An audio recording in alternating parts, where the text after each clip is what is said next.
தன்மானத்திற்காக உயிரையே விட்ட என் இனக்கூட்டத்தை பிச்சைக்காரர்களா மாத்தி நிறுத்துறான். சரி 1000-500 ஓட்டு கொடுக்குற பணம், நீ ஜமீன் ஜிவானா? உங்க ஒப்பன் சொத்து உங்க அம்மா சொத்தை வச்சுட்டு அங்க கொடுக்குற? எங்க இருந்து கொடுக்குற?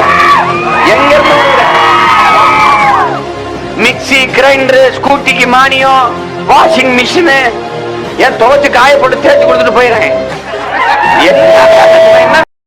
இன்றைக்கு ஆளுங்கட்சி திமுக ஊழலுக்கு மேலே ஊழல் பண்ணது, ஆட்சி சரியில்லை, சட்ட ஒழுங்கு சரியில்லை, மதுபான கடையில் ஊழல் எல்லாமே நடக்குது. இந்த ஆட்சி சரியில்லை, அப்புறப்படுத்தணும். 2026 இந்த ஆட்சி அப்புறப்படுத்தணும். புதுதாக ஒரு ஆட்சி கொண்டு வரணும். யாரை கொண்டு வர்றது? ஏடிஎம்கே. டிஎம்கேலாம் ஏடிஎம்கே. 2021 ஏடிஎம்கே சரியில்லைன்னா தான் அதை மாற்றிட்டு டிஎம்கேட்ட கொடுத்தோம். இப்போ டிஎம்கேவும் சரியில்லை, திரும்ப ஏடிஎம்கேட்ட போகிறது சரியா? அவங்க சரியில்லைன்னு தான் இவங்கள்ட்ட வந்தோம். புதுசாக மாற்று சக்தினா புதுசாக வர்றவங்கள்ட்ட கொடுங்க. மாற்றம் வேண்டும் என்றால் மாற்ற வேண்டியது 2 கட்சியும் தான், 2 திராவிட கட்சியும் தான் மாற்றணும். புதியதாக ஒரு சக்தி வர வேண்டும். மாற்று சக்தி வர வேண்டுமானால் அது நாளை அரசியலை மாற்றத்துக்கான சக்தியாக இருக்க வேண்டும். நாம் தமிழர்.